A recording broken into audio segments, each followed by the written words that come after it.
What's going on, guys? Welcome to another episode of Progress Always. And I have the honor and the pleasure to reconnect with my roommate from the Dirty D, Dr. Ryan Brown. We go all the way back to Gold's Gym.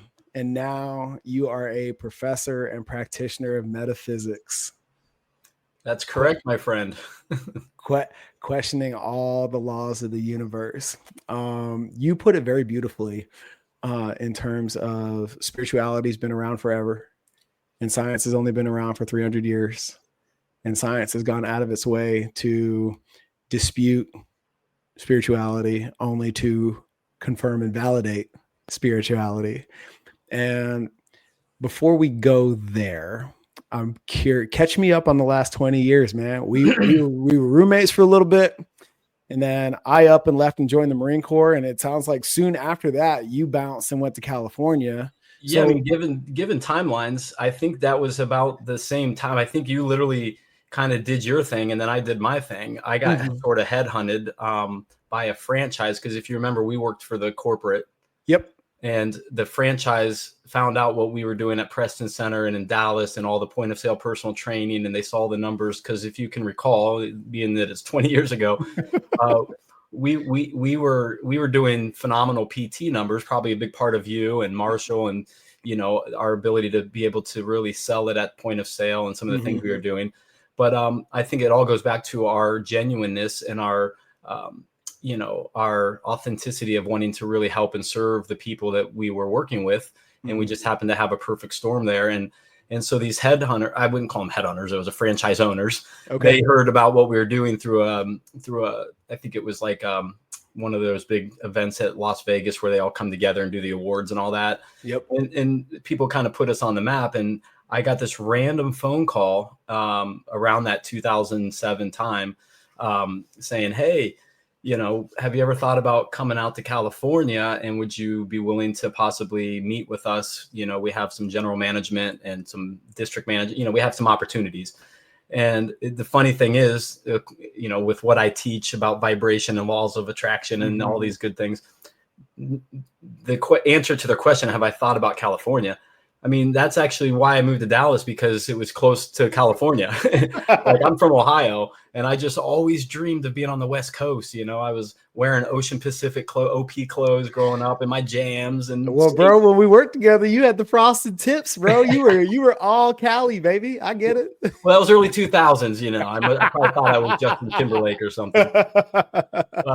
You know, my hairs are growing out. I got some color here still. There you go. But yeah, no, I mean, that was the time of our lives, right? We were young. We were in our early, how old were we? I guess we were in our mid to late 20s, early mid 20s. We were just trying to understand life. And, you know, to what I teach, to what you do, you know, every human is having an experience. If you're alive and you're breathing and you have a heartbeat and you have, you know, you're alive, you're having an experience. The question is, are you having a good experience? Is your experience positive? And if you look around the planet, most people aren't having such a great experience. Right. And because they're operating their paradigm, their life from a certain perspective or a program that was given unto them by wherever they came from. And, you know, so, you know, we're young and happy and healthy and trying to figure out life in our 20s. And it was just, what a time. We had some good times. So you took advantage of the opportunity. You went to Cali. Yeah. Went out to California. I did that for I think about two years or so. Where were you at? LA?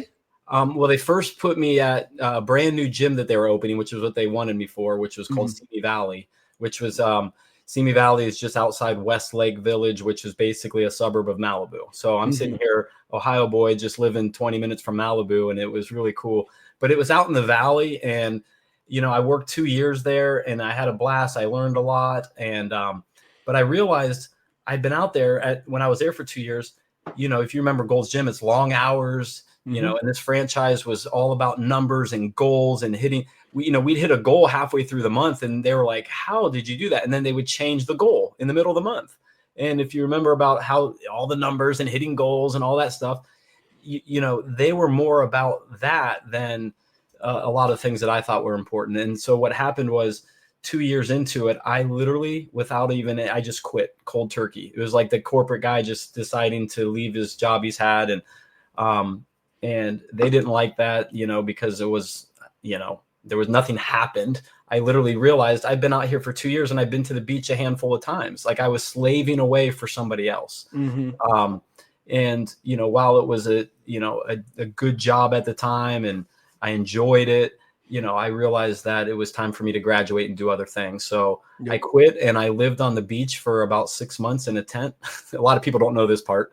I cashed in everything, sold all my stuff. I rented for $39.99 a storage unit, with a little garage, just a little 20 by 20 storage unit.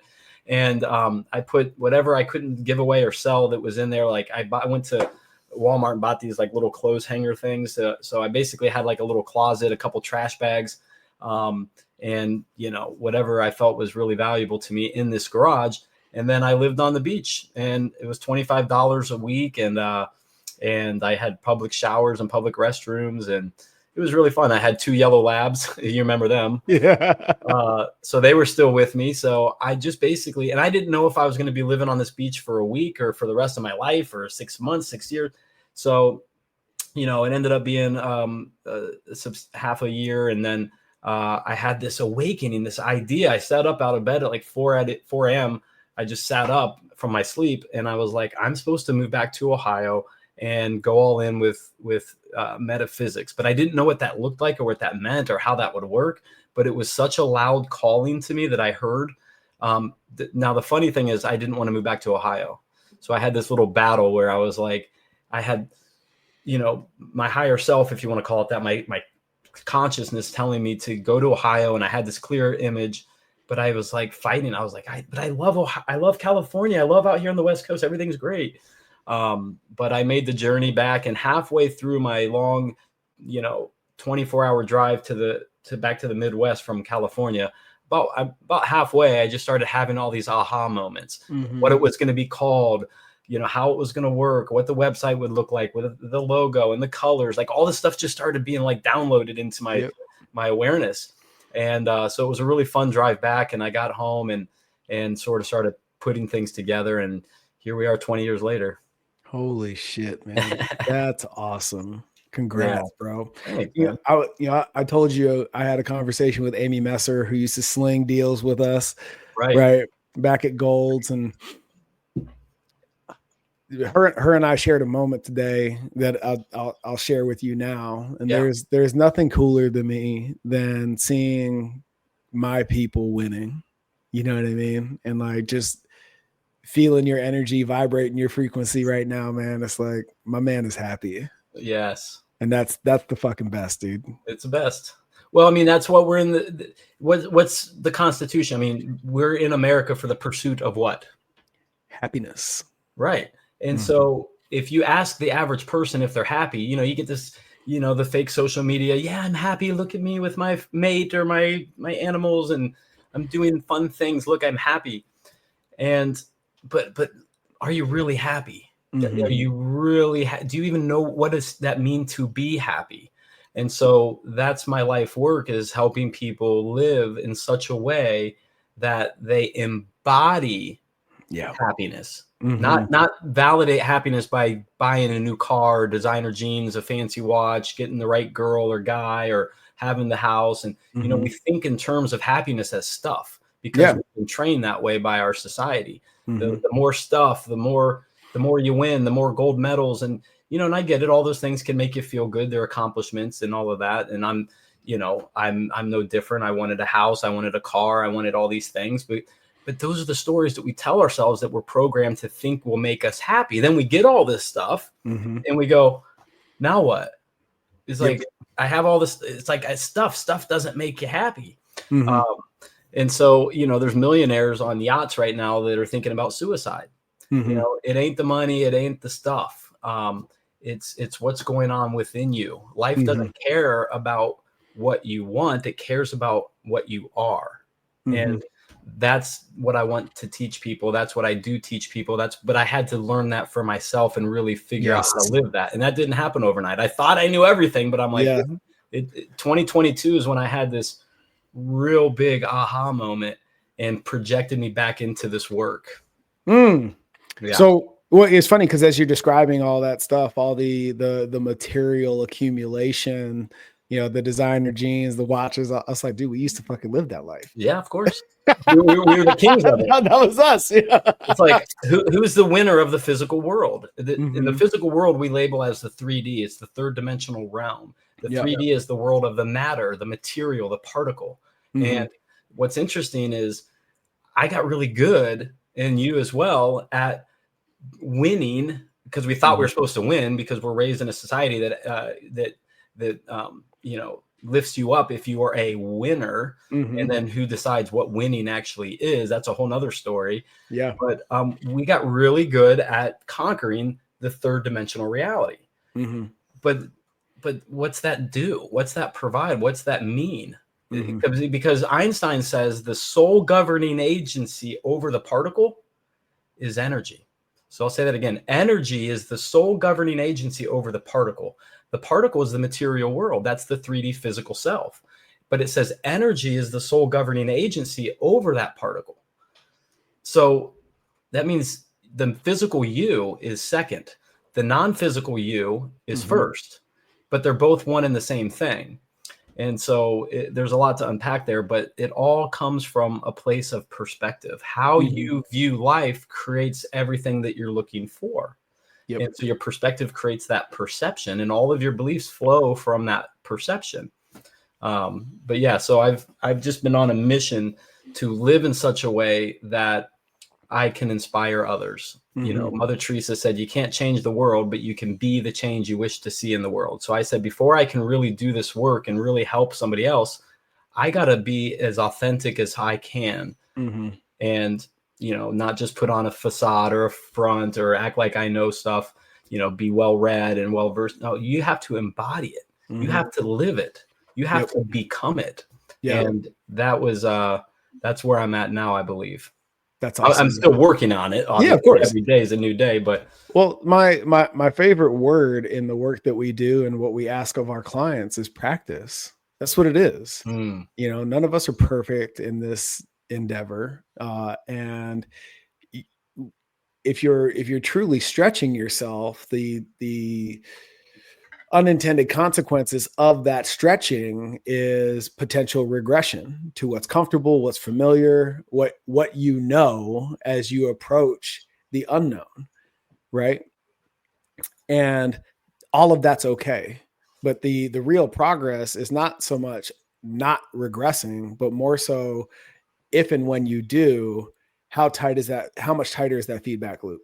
How much tighter do you stay to center compared to an older version of you that would have been swayed way far for a really long time, right? And then as your ceiling becomes your new floor, right? That dynamic continues to exist. So we never escape that the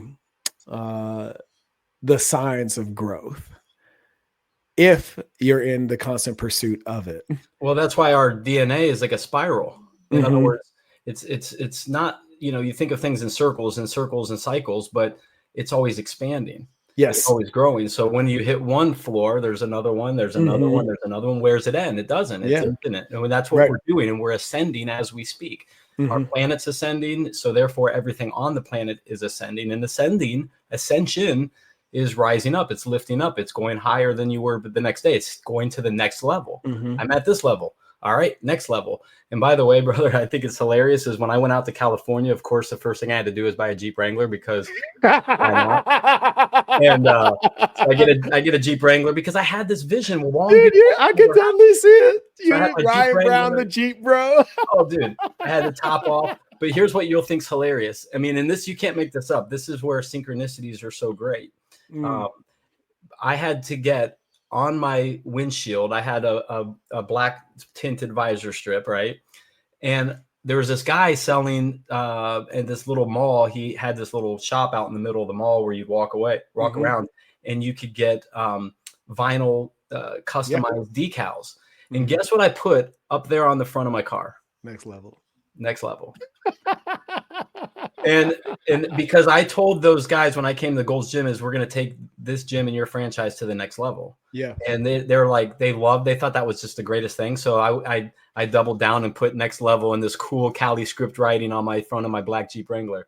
And I just think it's great that you're wearing a t-shirt that says next level and that's your company. So what are the chances? Dude, it's funny, man. It came to me like you moving out to the beach or I'm going back to Ohio on the beach. It was 3:00 in the morning. I was iterating and ideating what I'm gonna call this thing, what embodies the work that I'm going to be doing upon exit from the Marines. And it's like, what do I do? Mm-hmm. I take people to the next level. That's what we do, That's what you do. And that's where it came from. And then the logo has a dual meaning. It's a tribute to my military heritage. The highest rank you can achieve in the military is 4-star general. Right. But it also represents our 4 states of being: physical, emotional, mental, and spiritual. And the 4-star, the big one, is incomplete. Everybody's like, hey, dude, your logo's off center? And it's like, no. It's incomplete by design because we never actually get there. Yes. You know what I'm saying? Yeah. So that's where it all comes from. I don't think I've ever said that on the show, man. So I appreciate that's awesome. I think that's so cool what you just said, because I have a modality that I teach and train from called the Freedom Loop.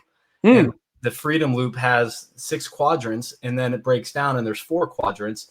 And those 4 quadrants are your emotional, mental, physical, and emotional. Those 4 pillars that you're just talking about. So we're building off the same principles. Yeah. But yeah, that's super cool.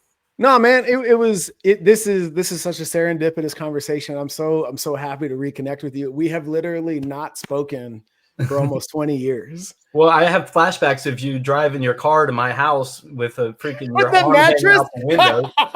You got a mattress bungee corded to the top of your roof. I got a speeding ticket that day too, bro. I'm like, oh my God, there's no way that mattress is gonna fly down 75 or whatever we were on. And you just sit there like one arm. I just see this big ass arm hanging out the window holding on this thing. I'm like, I mean, it works. Bro, that season of my life, man. I'm curious on your thoughts to this, because I don't know if you know this or not, man. I was in a really bad place when we lived together. Like, I was just starting to come out of the deepest valley of my life. I got kicked out of the Air Force Academy, and then I played two more snake bit seasons at East Texas. I come to Dallas. I got kicked out of my sister's house. Gold's was like the best thing that ever happened to me. I hit the ground running and and then they were like, hey, dude, you got to move to Preston Center. That's where you and I met. And I was down and out, and I needed a place to stay. And you invited me to move in with you. You had an extra bedroom. And then I just quit all that shit and joined the Marines. Yeah. And you and I were living very, very different lives at that time, but running parallel to each other, and whether we were training together or up at the house after hours, we would fall into these really deep conversations about the universe and what it all means. And, what is this the end all be all for you? And what comes after this and all that, man. And it was, you were and you probably don't know this, you were the lifeline I needed at the time. Yeah. I had no idea. Yeah. And I'm so grateful for your generosity and, helping me out when I didn't know which way was up. Yeah. Yeah. Well, sometimes you sense something in other people when you're aware and when you're paying attention. See, the average person is so distracted that they're not paying attention to that energy. They're paying attention to their logic mind. And the logic mind is usually hijacked and overridden by all these programs of, society around them, all the noise and distractions. And so people don't realize now that we have two minds in the body. You have a mind up here, right? The mind that we've all been told about, the brain and this idea of consciousness, but you have a neural network in your brain. Well, what science is now showing us is that you actually have a whole completely separate neural network in your heart. And that neural network, the mind in your heart, is actually 4,000 times more powerful than the one in your brain. The idea is to connect them, and that's where you get that alignment, because the brain can think one thing and the heart can be thinking another thing. And that's where you're out. And most people aren't feeling into their heart, so that it's just not even serving them. They're not allowing the most magical, powerful thing that they have to even present itself, because they're too stuck up here. And when you're stuck up here, you're worried, you're depressed, you're anxious, you're thinking about tomorrow, you're thinking about yesterday, you're everywhere except for right now, right here, which is where life is actually happening. And so when you can go into the heart and you understand that feelings are the language of the soul, and you look to how you feel about things start to come into your awareness. Because I don't believe that we really think thoughts. And let me explain. I believe that we receive thoughts based on the frequency that you're living in. And so if you're living in a positive, we'll break it down to positive and negative. We can call it pride, revenge, anger, hatred, desire, anxiety, worry, grief, regret, insecurity, all these things that represent lower vibes, right? And then we have all these higher vibes, optimism, belief, positive expectations, love, joy, appreciation, gratitude, empowerment, all these positive things. But let's just break it down to love or fear or positive, negative. When you're in a positive state, you receive positive information. When you're in a negative state, you receive negative information. If you're annoyed, everything annoys you.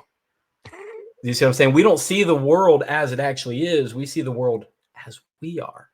And so most people are walking around annoyed and negative and malnourished and just depressed and anxious. And so everybody's living in this place where everything bothers them. And I shouldn't say everyone, but the great masses of our country and the great masses of our planet are living in fear, are living in lack mentality. And so when you're living in such a low vibrational state, science shows us you cannot think greater than you feel. And that's the hard part with the work that you and I do.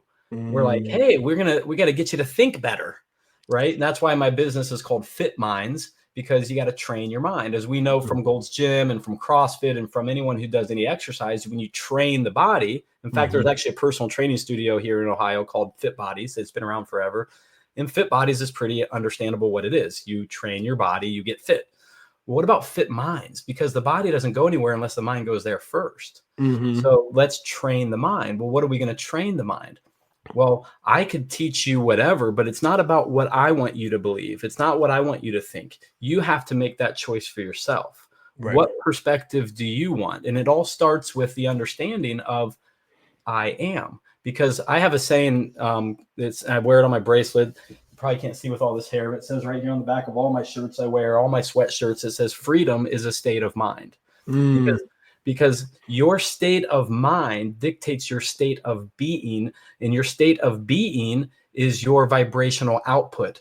And if I tune my radio station to 97.9, which is a local, top 40s radio station here, if I'm driving around in my car and I go, you know what, I don't like this radio station, what do? We change it.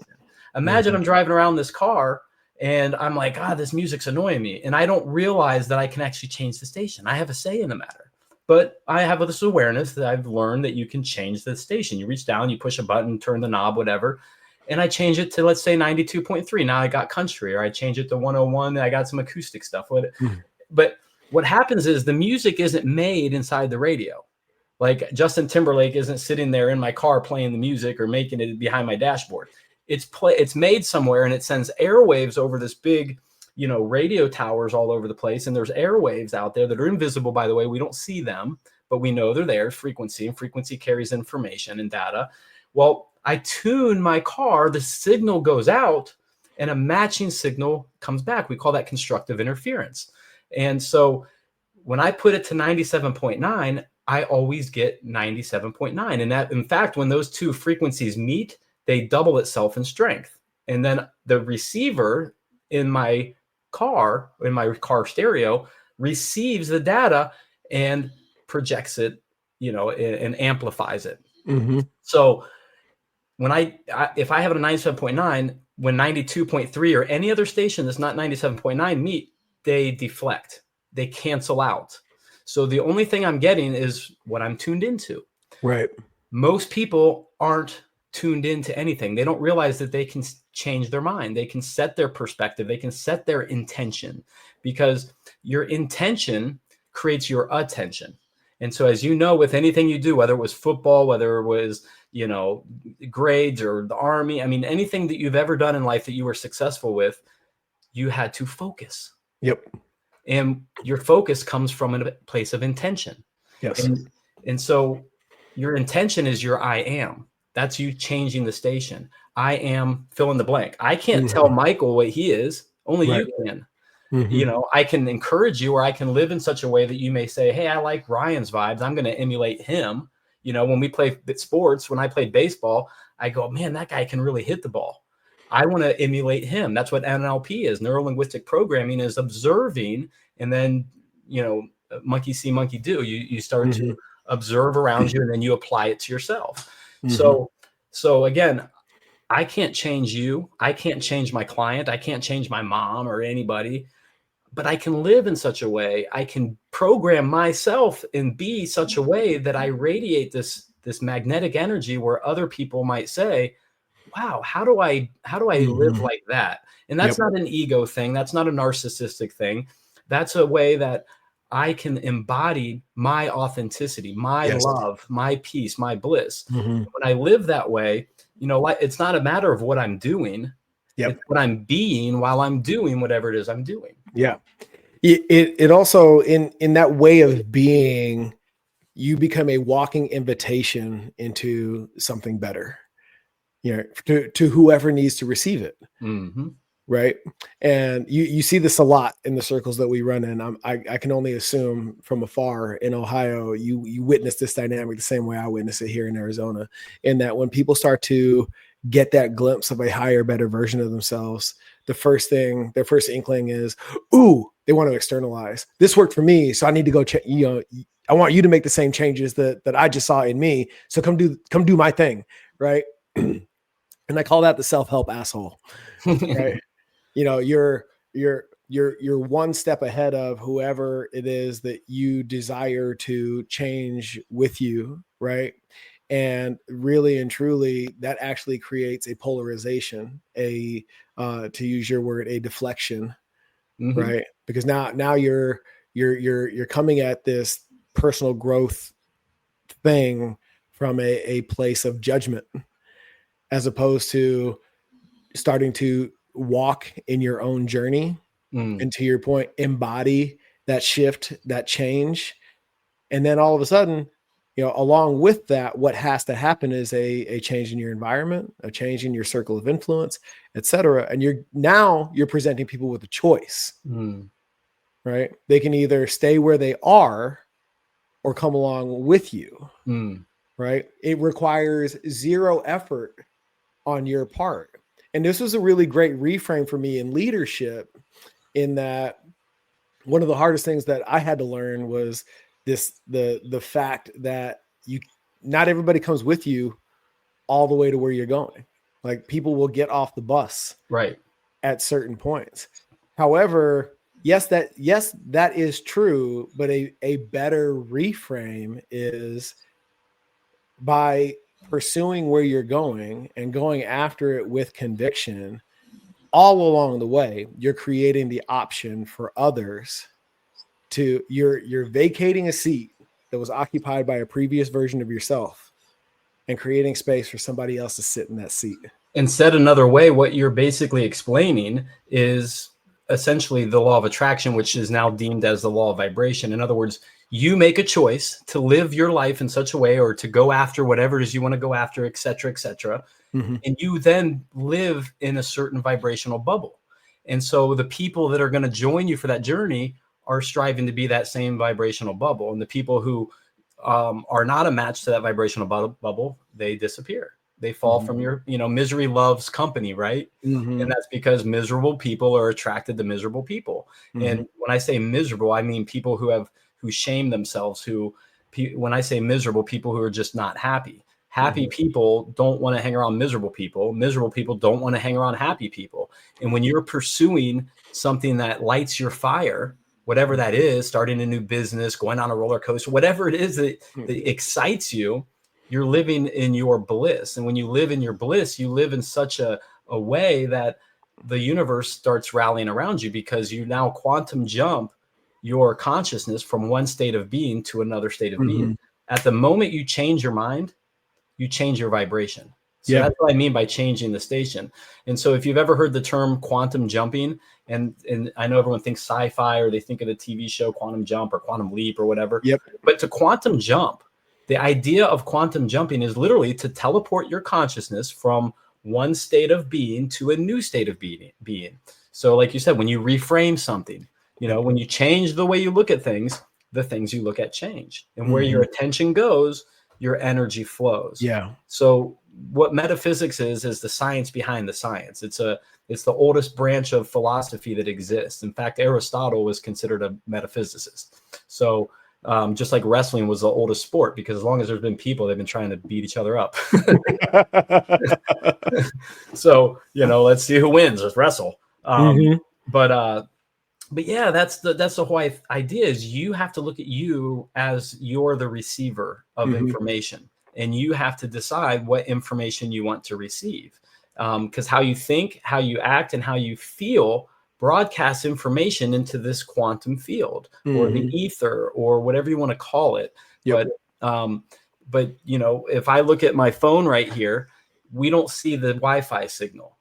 When I look at you on the screen, I don't see the Wi-Fi signal. But you have this Merkaba, you have the soul, you have this light within you, the spark of divine essence that's you and only you. And that light is bright.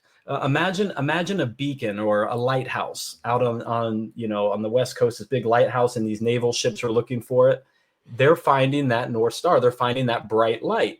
Well, imagine that bright light has all kinds of shit around it, has all kinds of black goo and whatever. And they're out there in the ocean. They can't find the light. The thing that's trying to look for the thing can't find it because it's not bright. So all of the things that you want in your life is trying to get to you. But if you're not living in that authentic way, your light is dim and it can't find you. In other words, if you're not being you, the people looking for you, the things looking for you, the circumstances, events, and all the stuff looking for you can't find you if you're not being you. What do you mean by being me? Well, you are love. Are you being love? You are positive. You are peace. You are blissful. You are joy. All of those things, that's what you really are. So if you're not feeling that or being that, that means you're not being authentic to who you really are. Which is your indicator. That's I ask people, how do you feel right now? If it's anything other than amazing, then you've cut off the flow of life to you. Dude, one of my favorite, this came to me in a growth experience called body electronics. Are you familiar with that by chance? No, but that sounds cool. Yeah, it's amazing. I will put you in touch with them down in Houston. Faith is an amazing practitioner, and it was a game changer for me. Cool. Because I am a self-proclaimed recovering credential chaser. Right. Like I explained to you, I spent the better part of the last 20 years trying to become so successful in my own mind that the academy experience became irrelevant to the story. Right. When in actuality, in my hero's journey, it's the inciting incident. None of this happens. This conversation doesn't take place. I don't get that speeding ticket with a mattress on top of my car moving into your house. Gold's Gym doesn't happen. Ryan and Michael never come together. Right. And in that experience, going back to this regression to what's comfortable and familiar, right? This is 8 days, 12 hours a day of deep work, right? No plant medicine, no nothing, but like transcending the conscious and coming into your feeling world. Yes. Right. And at the end, in the wrap up, they're like, what are the 3 things that you're going to do? right? And even then, in the immediate aftermath of that experience, my mind immediately jumped to, ooh, I'm gonna do this for the company and this, but like all this material achievement. Mm. And Faith looks around, at my cohort, and she's like, did any of that move the room? Mm-hmm. No. She was like, try again. Dude, what showed up? Keeping date night a priority with my wife. Integrating daddy day with my kids. Love. And finishing my book. Okay. Right. That has been inside me for years. Right. And now that I'm in tune with that, all kinds of things are coming to me, for me, right? Everything I get to build in this next version of the business is centered around that. I shared with you that story about how do you build it from now so that it serves you from here, right? And the forefront of that equation are those three things. And those three things represent love for you, because the book is going to inspire and change a lot of people's lives, and that represents love. I mean, there's nothing more loving than to give somebody back to themselves, to help somebody hit that next level, to help somebody become a better version of themselves. That's love. So your book represents love. Of course, we know Daddy Day, Daddy Night, and being a dad represents love. No greater joy. And then, of course, date night. That's love. Those three things are authentic to you and have nothing to do with the material world. Right. In other words, materialism. Yeah. And so you transcended the 3D by going past space-time into the fifth dimensional realm of consciousness, of love. Because, I look at when you're dealing the material stuff, that's what we first started this conversation out with, talking about the particle, the material world. And we're in this material world for a short period of time, but this material world is it's an illusional reality that is all run by our consciousness. So when you're doing material stuff, you're living out of here. When you're doing those three things that you said are, your new aim point, your new intention, those come from here. Do you see what I'm saying? So those are you got a choice from here, or you got a choice from here. This choice is always your highest choice you can make. Yep. And that's so powerful. So congratulations on you. Man. And I appreciate that, dude. That is cool. So here's a question for you, man. In your journey of searching for self, has this been a very much an intellectual endeavor? Are you experienced in the Jimi Hendrix sense of the word? Where does plant medicine fit in your journey, if at all? Like how did Ryan come to accept this higher degree of consciousness?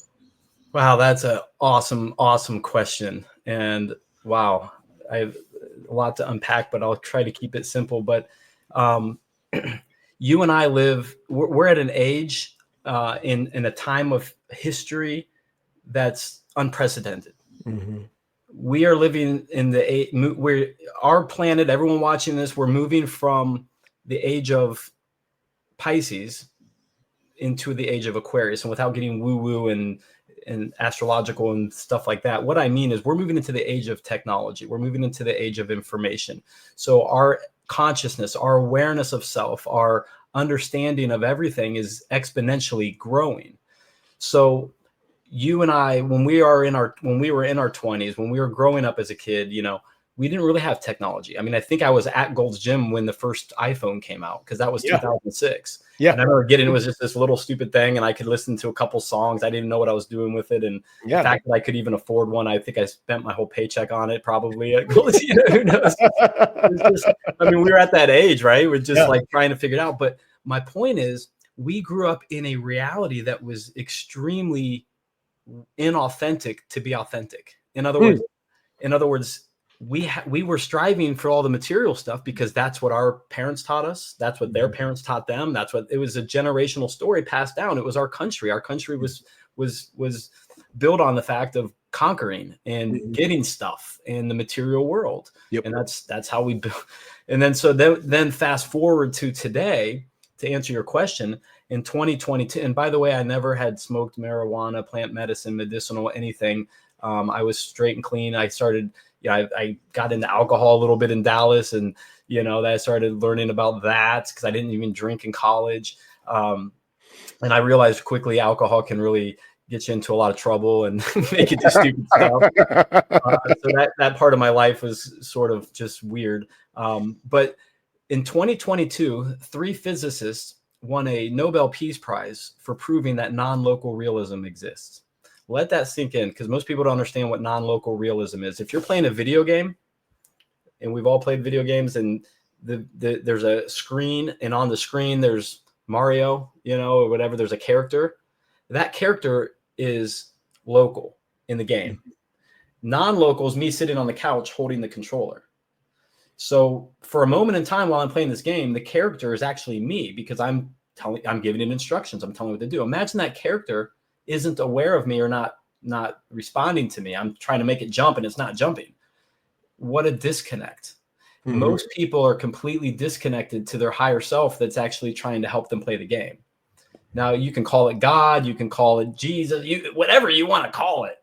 It doesn't matter. Those are just words that humans try to give things that they don't understand. But the idea is non-local realism. That means that everything exists based on your observation of it. And the observation of it, meaning life is completely meaningless. It has no meaning except for the meaning that you give it. Yes. You see what I'm saying? And that comes from your perspective. It comes from the way that you look at life, your perception. We have an outer belt here called 270. It goes around Columbus and Ohio State University and all that good stuff.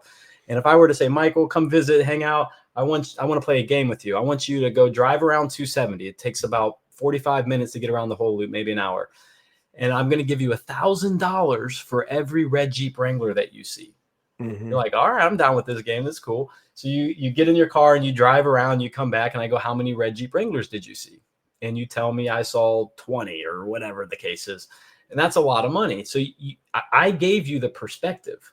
Okay, keep in mind. So you're out there hyper-focused for red Jeep Wranglers. And I go, okay, so you saw 20 red Jeep Wranglers. By the way, how many white BMWs did you see?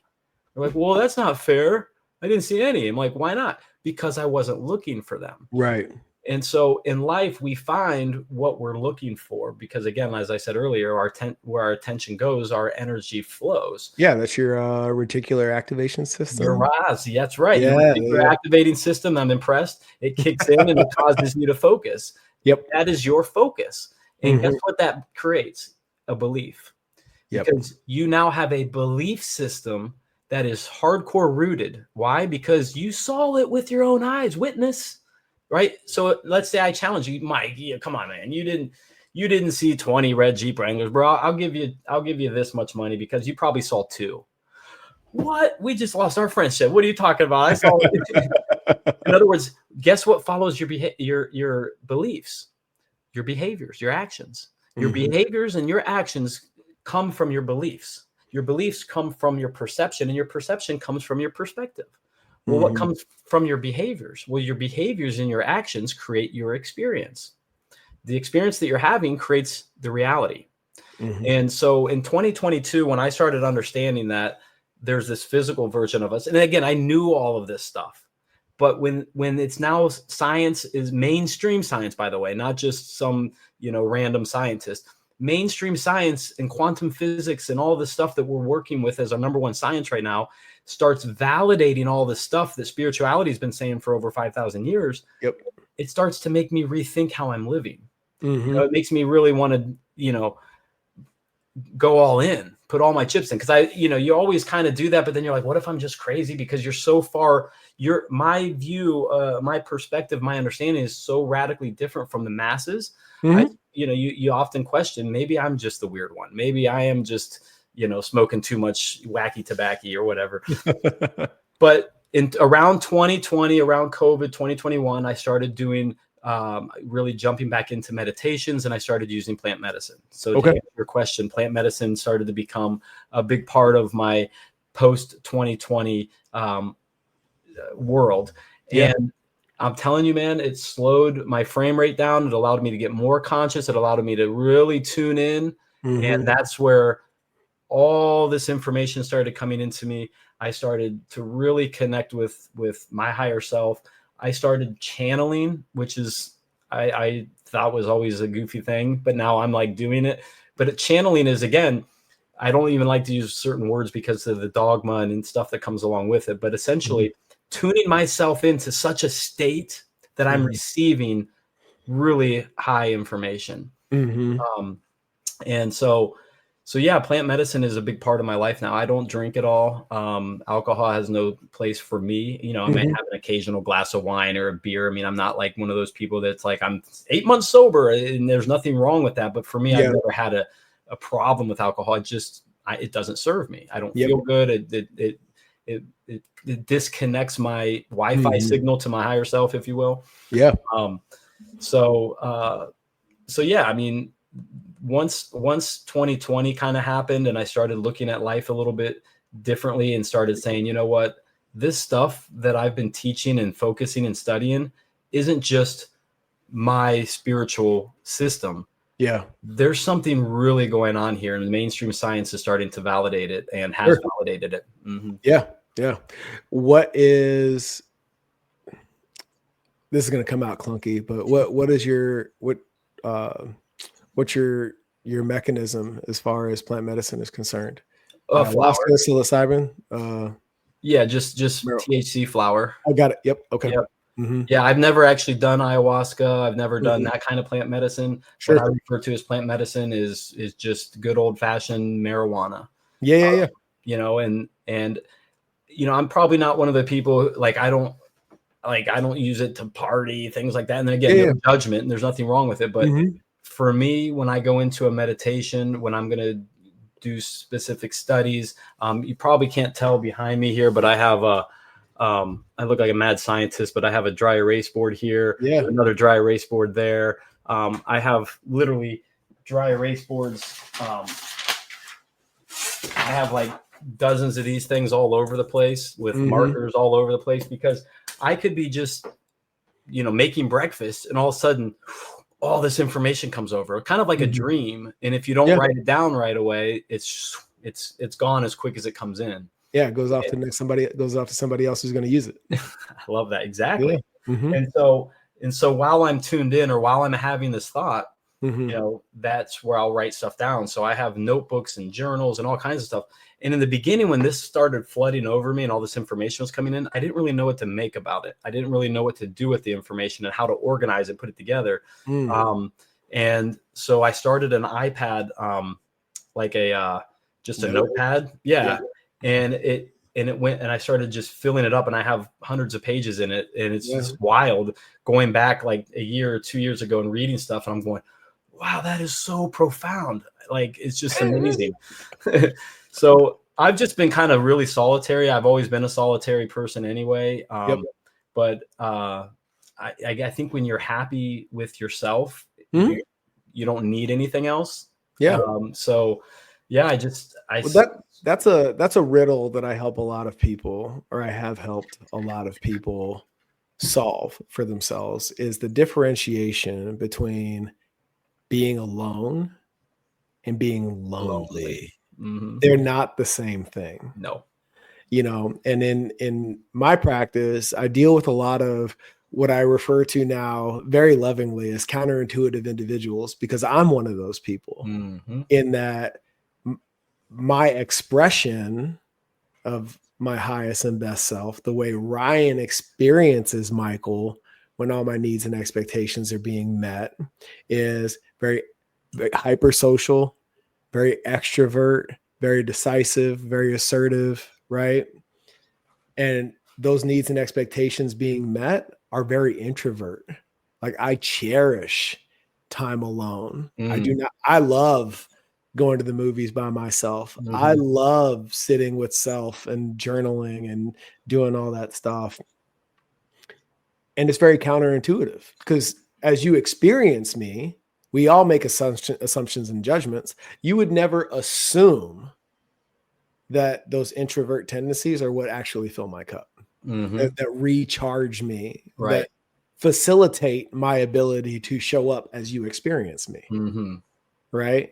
And that dynamic creates a war within oneself. And I've experienced it as well, in that I'm rewarded for all of this. But what I really want is that.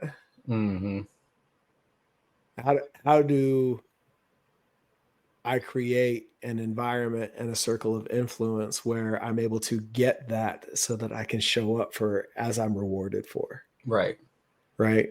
And if you don't understand that about yourself, if you haven't done the work internal to understand and accept that dynamic within yourself, where you're always going to be at odds with you, you're going to go to the party that you don't want to be at. You're going to take the job that doesn't necessarily agree with your highest and best self, that's actually drained, despite your acumen, your talent, your experience, right? You're going to go do the thing because it's what everybody expects you to do, when really and truly the thing that serves you the most, that allows you to be that, isn't that thing. Right. But that takes a lot of it takes a lot of knowing thyself, going within, doing that inner work. I mean, heck, if you want to be a great football player, you're like a great baseball player, you spend 1,000 hours, 10,000 hours in the batting cages. You're getting hitting coaches. No one became the Tom Brady's of the world, the Michael Jordans. Nobody did that. Look at Mamba, right? Look at they're early to practice. They're the last one to leave. It's because they have an intention and they're obsessive with that. And so if you want to be happy, you need to be obsessive with doing that inner work. I'll help people a little bit here and there on the side. And 2 weeks later, I'm asking how it's going. And they did nothing other than their talk with me. Their life went on. Imagine, you want to be a great baseball player. And I go, so how many times did you go to batting cages last month? Oh yeah, I forgot. You didn't go one time in the last 3 weeks. Yeah. Well, what am I doing trying to even help you? Right. So it's like, how many times did you sit with yourself and just go within and not turn your phone off, turn the TV? How many times did you just sit there by yourself for 5 minutes? Just sit there. Oh, I meant to, but I didn't. I was like, well, if you can't help yourself, there's nothing I can do for you. Right. Well, dude, it was so funny, man. It just brings a lesson that I walked with my son through when he started playing football. He wants to catch routes, I'm like, dude, how old's your son, by the way? He just turned 9. Okay. I had to get a visual here. Yeah. Perfect age. Yes. Yeah, dude. And, so he's like, I want to do the thing. Right. And I'm like, all right, dude, after practice, we got 10 catches. Right. Practice ends. He's like, oh, let's just go home. We get home. I'm like, dude, 10 catches. He's like, no. Next practice comes, drops everything. Right. Hands like feet. And just gets hyper emotional. And I'm like, dude, you don't get to be sad about this scenario because you didn't do the thing to produce the results you were looking for. So the next time I invite you to 10 catches and you say no, just understand what you're actually saying no to. And in that now, dude, it's like, hey man, 10 catches. He's like, Dad, let's make it 20. Dude, I hit 20 and it's early. I'm getting better. Let's go 30. What a valuable lesson. Right. And like that's the work. That's the practice that we're talking about. Right. And then figuring out whether the practice that you're putting in is actually enough to get to the result that you're looking for. And you're constantly getting feedback from your universe as to, maybe it's going to take a little bit longer. Well, and I think it's important for you to mention, because I know you know this, so I'll just add on to what you're saying. Yeah. When we talk about becoming better at something, whatever that is, it takes what psychology says 21 days to make a habit. We look at it as like 30 days to make a habit. But imagine your whole life you thought a certain way.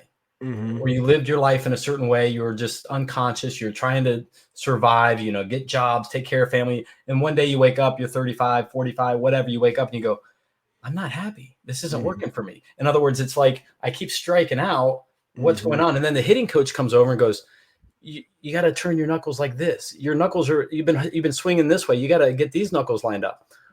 Oh, I've been doing it wrong this whole time. And I wouldn't say it's wrong, but this is going to be the proper way. And you're going to hit better. But now you're even worse, right? Because you're doing it this way. And now you're even worse. Same thing with golfers and different things. You've been doing it the wrong way. And some people just go, well, I'm too old. I'm going to keep doing it this way because I know I'm not good at it, but the change is going to be too much for me. In other words, you got to take a step back sometimes to take those 2 steps forward. It's going to be uncomfortable. It's going to be awkward, but you do that inner work, or you do that work with the right grip, and you become better than you currently were, but it's going to take some time to reintegrate into that new. But yeah, I mean, to your point, man, like everything's the long game, dude. The whole thing is the long game. It's called life.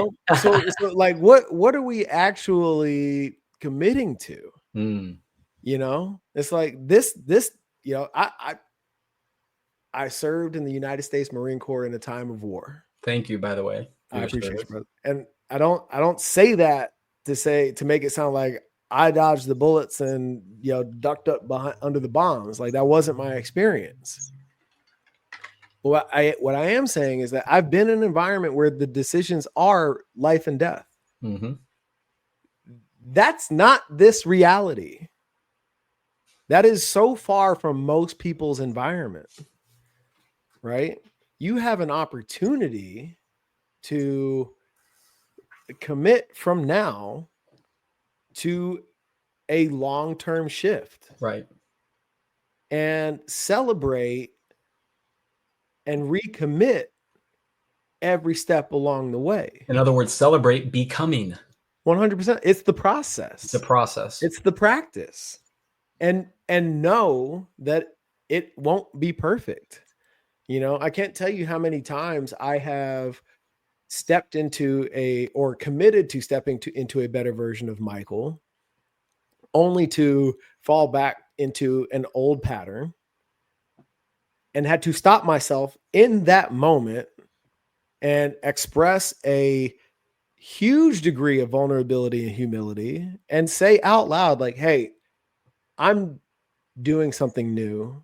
I'm stepping into a better version of me, or made some kind of justification, explanation, said, let me do it this way. Let me say what I really meant to say, and it's funny, that practice, that display of vulnerability, that admission of humility has only been met with nothing but positive responses. Because even if the result wasn't exactly what I wanted, right? The response was, hey, dude, I really appreciate that. Thank you for that. Because to do it the other way only makes me resentful, only makes me feel less. You know what I mean? And it doesn't help anything that I would desire. And it's not true. Right. That's the bottom line. And so once you start living that authentic version of yourself, like you said, even if it doesn't get you the desired outcome that you were hoping for, it's actually more in alignment with who you are. Right. It doesn't get you the desired, it may not get you what you want right now. That moment. Right now. Yes. But if the more you live into that, the more aligned you become. To your point that you made earlier, you're now operating at a frequency that invites all the things that are looking for you. That are meant for you. Yeah. Yes. They say things are created twice, once in the mind and then in the physical world. Exactly. It doesn't happen in the opposite order. Right. Like I said, life doesn't care about what you're doing. It's a matter of what you're being while you're doing whatever it is you're doing. And that's what it's about. Yeah, man. Dude, this fills my cup, man. I'm so grateful for you, brother. I'm glad we got to reconnect. Where can everybody find you, latch onto your teachings, and lay at the feet of your wisdom, brother. Yeah. So Fit Minds, I see it at the bottom of the screen there. Fitmindsunited.com is where you can find out more about my teachings and the stuff that I do and connect with me, etc. I recently had a lot of people, including my dad. Shout out to my dad. He's somebody who is diving deep into metaphysics, and it's so great because at his ripe age of 70, we talk about us being in a certain time of transition through life, going from no technology to new technology, all this new stuff. I mean, they say you can't teach old dogs new tricks, but this guy, my father, is just all in with just expanding his mind and becoming the best version of himself. So he's asked me to make thoughts of the day. So I make these 3-minute little recordings just for him, and I just send him a thought like today, according to metaphysics, blah, blah, blah. Well, I started doing these every day. I'm like, I should share these. And I started having other people, where can I get your content? And I'm like, 3 minutes is perfect. I should just start posting these. So I created a TikTok. I never had a TikTok before. So if you go to TikTok and you just search for Fit Minds, FITMINDS, Fit Minds, you'll see all my little 3-minute little educational videos. So love it. Fitmindsunited.com or Fit Minds on TikTok. We'll have fun. I dig it, brother. That's awesome, man. Yes. For everybody out there listening, head over to CoachDurs.com. You can follow my entire network, my tribe, all the latest episodes of Progress Always, and a whole bunch of other cool things that are coming down the pipe for next level. Until next time, Progress Always.